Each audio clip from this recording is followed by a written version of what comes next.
Hey y'all, it's Grace.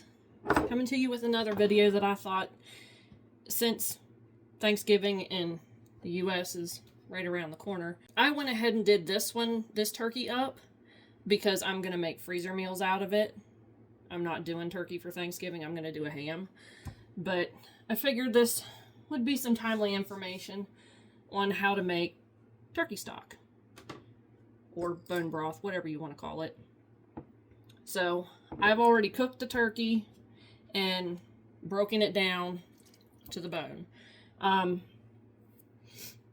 There are some parts that I don't use at all, like the wings and stuff, so I just throw those back in whole.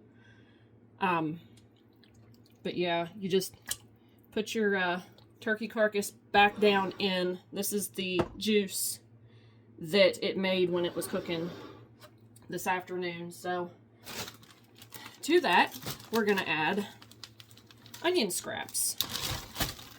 Now these have been in my freezer, and anytime I cut the ends off of an onion, I just save them and stick them in the freezer until I'm using my bone broth. But just throw a couple handfuls of them in there. As I always say, nothing goes to waste around here. This is no different. So I tossed a couple of handfuls of those in. Seal that back up. Or you throw it back in the freezer. Next up is celery. Now, most people don't eat these parts, but I mean, they're totally edible. But these I was saving so that when I made stock, I always save my ends. Just throw some celery in there. As much as you want. Some people like a little bit, some none at all. I'm not going to put any carrots in here. I am going to add about a palmful of whole peppercorns. And then we're going to fill this up with water and put the lid back on it, turn it on low. Okay, so we got it filled up with water. So now we're just going to put the lid on it. And we're going to turn the temperature up to about 250 degrees. And we're going to let this go for about 24 hours. And then I'm going to can it up. That way it's shelf stable. I mean, you can freeze it if you want to. Just make sure if you're freezing in a mason jar that it's one that doesn't have a shoulder. You need to be freezing in a wide mouth jar instead of a narrow mouth jar. You do not want to freeze, or you don't want to put these in the freezer because there's a shoulder here, and these run the likelihood of busting in the freezer. So always go with your wide mouth. Okay, it's been 24 hours, so we're just going to turn the heat completely off and raise a lid on it real quick to see what it looks like. And we're just going to start straining out the broth. Or not the broth, the onions and the celery and the bones and stuff, leaving the broth behind.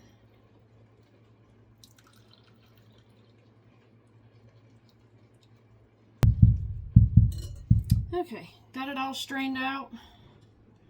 There's my discards, and you're left with this beautiful golden broth, which I'm going to let it cool on the counter, and then I'm going to take the insert out, and I'm going to chill it in the fridge overnight, and then this will get a fat cap on it that we can take off of it. Alright, it's the next day. Got it out of the fridge. You can see the fat floated to the top. So all you want to do, and you don't want to stir it, because then you'll reincorporate all of that fat.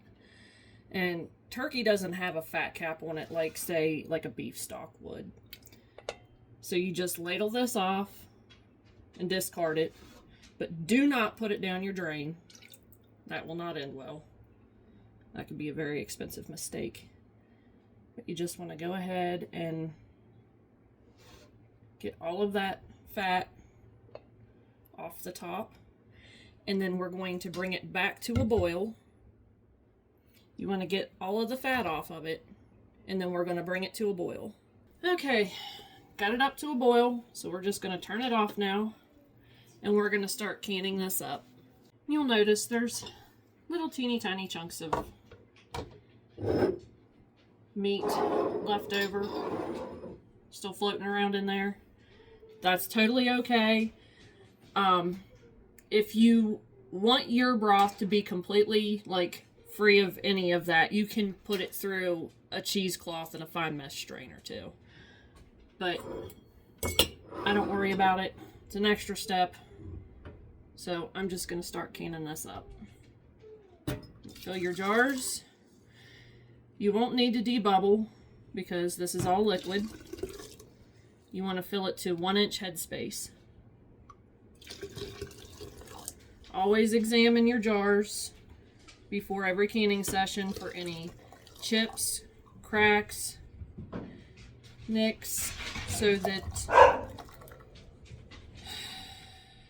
because if you have those nicks or cracks in the jar, that could cause it to explode in the pressure canner, or it could cause you to not have a good seal, which in that case you're wasting your time.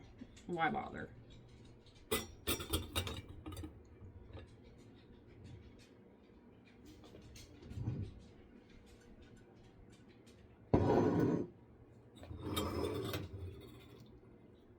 I'm just going to get these jars filled up, and I'll bring you right back. Well, you can see that I got, let's see, 7 quarts, which is what my pressure canner will hold. And there's a little bit left in here, which I'm going to freeze. I'm not going to bother canning it just because I don't feel like doing 2 canning cycles. But got the jars filled to 1/2 inch headspace. I always keep a little ramekin with some white vinegar in it, because anytime you're doing canning, you want to make sure that you have the rims clear of any debris, because that will cause a bad seal. Well, not a bad seal, but they won't seal at all. It will cause seal failure. So just making sure there's nothing on these rims. I'm going to put my clean lids on.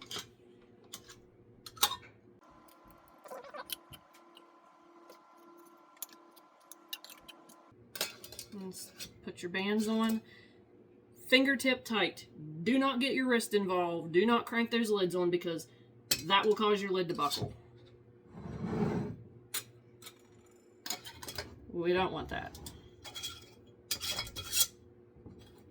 Jars are very hot, so be careful.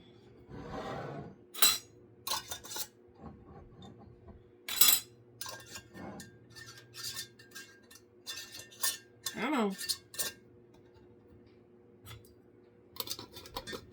Also,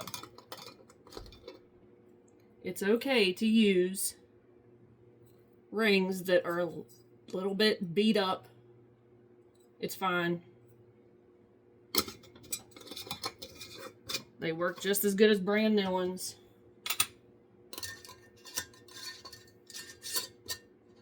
They don't have to be pristine. But I'm going to load these in the canner. You're going to pressure can these. For my altitude, I have to use 15 pounds of pressure. And for pints, processing time's 20 minutes. And for quarts, it's 25. So while I'm waiting for the canner to depressurize, I wanted to show you something. And this is why we always check our jars before we can in them, because I almost missed this. See these hairline cracks? That would have caused a failure, and this jar would have probably exploded in the canner. This is why I cannot stress this enough, the importance of checking your rim and the threads for chips or cracks, and as well as the body of the jar, because this would have completely ruined the contents of the jar, and it would have made a huge mess inside the canner. So this is why you always want to check. So for absolutely free, because we already factored in the cost of the turkey, and the vegetables were scraps, had the spices already on hand. So this was actually like a free canning project. Shelf stable. You can use this to flavor pasta. So in lieu of like cooking it in water, you can do turkey broth to season your pasta or to cook it in if you're feeling under the weather. I mean, I don't know that I'd want to drink a quart of it, but you could do it in pints if you wanted to. Nothing goes to waste, and I have 7 here that I canned, and then I had 2 more quarts left in the stock pot that I was able to put in the freezer for a later date. So yeah, I mean, just save your scraps and save your turkey carcass from Thanksgiving and try this out. So if you find what I'm doing here valuable, or you think it might help someone else, consider subscribing, sharing this out, like the video, and I'll catch you on the next one.